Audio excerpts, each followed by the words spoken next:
Here's the Cliff Notes version of my story. I was an office assistant, but I always knew that I wanted to have a tech career ever since I was probably about 16. Because I couldn't get anyone to hire me because I didn't have a bachelor's degree, I started my own software consulting company. It was phenomenal in positioning me for tech careers. I didn't have a ton of experience when I did that.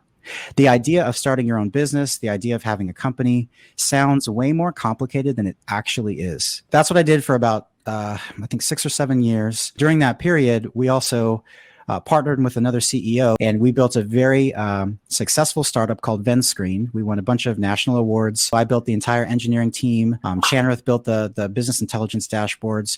Chad was part of the QA process, and it kind of skyrocketed a lot of our experience. And then this is when the financial crisis started to hit, back in 2010, 2011.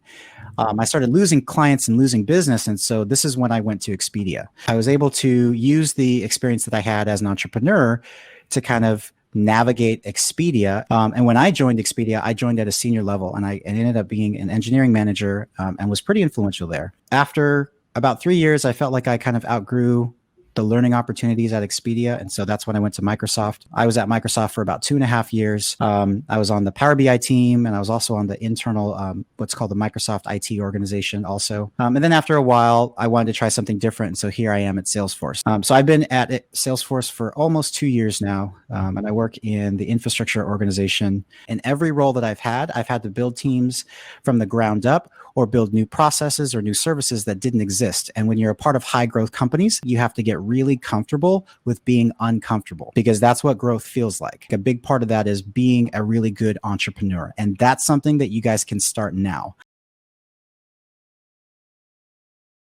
How I got started is I had a daughter around 2007. Around 2008, we had the housing market crash, right? And the economy is bad. And I knew Jay had started up a tech startup. And I had been reading everything I could about QA work and Microsoft's QA process, and anything I could just read on my own that I could get my hands on. Jay offered me a chance to work for TrueDev, doing QA work.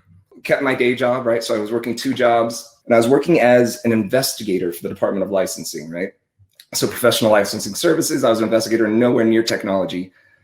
But I started trying to take any interview I could get for tech roles. That's how I got my very first ITS, my real tech job for Department of Licensing. Is I went in for an interview for a job I didn't get, but just based on my excitement and my enthusiasm and the way I interviewed, they created another position for me to come on and join that team.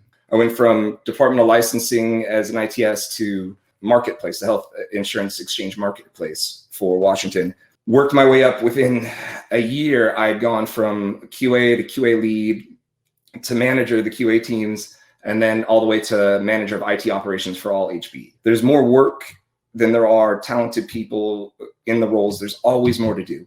Once I got the experience there and was up at a more senior level, I transferred up to Expedia, stayed there for almost 5 years, and then transitioned over to Salesforce, moving my career forward into the next kind of phase. And I really didn't have direction as to where I wanted to go as far as careers go. And I was 19, mind you. I didn't have the luxury of thinking about going to college. And my older brother was actually in college. His buddy was actually getting into IT, and he became an engineer. So my brother's friend actually mentioned web development, or web design actually at the time was getting hot in the market. And we're talking about 1999. So I took a chance. I ended up going to a school over here in Lakewood, Washington, called Clover Park. And it was a 6-month training course. But as time progressed, I started to understand it more. My first job actually was with a startup company known as Stream Audio, which it was a web developer position, writing HTML pages to help them create a product. I take that job, working with that startup, as kind of where I got my feet wet.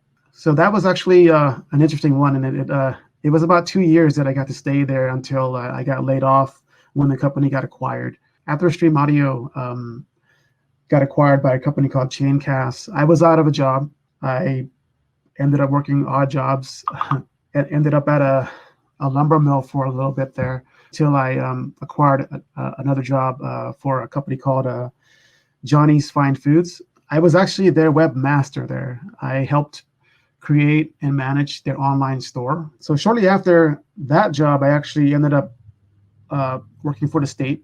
I needed something that had some more stability, paid more, and so forth. So I was with the state for a while. What the state brought for me was because I had worked in elections. Elections did contracting out to Microsoft.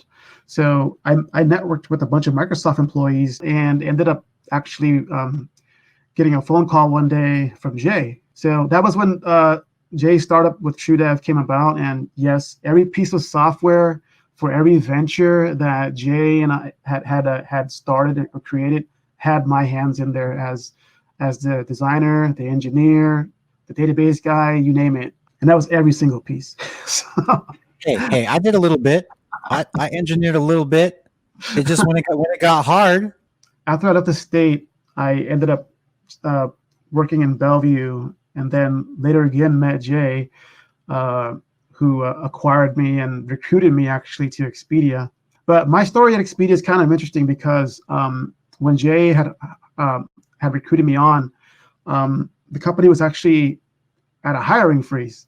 So I really had to take the only position that was available, and I totally forgot the title. It wasn't even software related. It was like something like a business analyst or something like that. I forgot about that. That's right. It was like a business analyst. It had nothing to do with software at all. You just got to get in, man. Get in.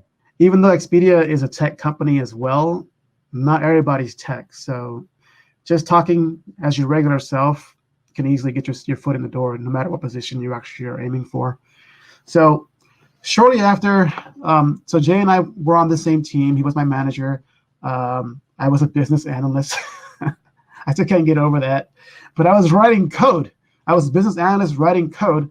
Later, I think it was about a year later, was when I actually got transitioned to have my title corrected. And I became a software dev 2, which is right after junior. Then a few years later, I'm here as a senior software engineer and still working for Expedia today. Thank you, Chanrith. And just for the record, I did dev a little. Okay. It wasn't all you. All right. I'm not saying that you weren't most of it. Okay. But 99.9% of the projects you were on. Okay. I had other projects.